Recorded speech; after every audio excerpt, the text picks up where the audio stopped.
Hello বন্ধুরা, আপনাদের সামনে আবারও একটা নতুন ভিডিও নিয়ে আসলাম।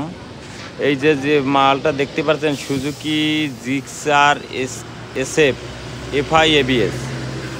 তা আমি এই টোটাল বডিটা খুলে পরিষ্কার করে আবার সেটিং করব।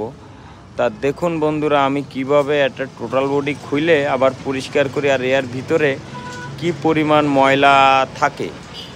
আর সবচেয়ে বিষয় হচ্ছে, আপনাদের গাড়ির এই জিক্সার FI ABS কিংবা টোটাল বডির যে কাজগুলা, এগুলো যদি আপনার একটা সময় যদি পরিষ্কার না করেন, আপনার গাড়িটা স্মুথলি ভাবে চলে না। সেই জন্য 10,000 কি 15,000 কিলোমিটার পর পর আপনারা এই টোটাল বডিটা ওয়াশ করবেন। WD-40 দিয়ে ওয়াশ করলে সবচেয়ে জিনিসটা বেশি ক্লিন হয়।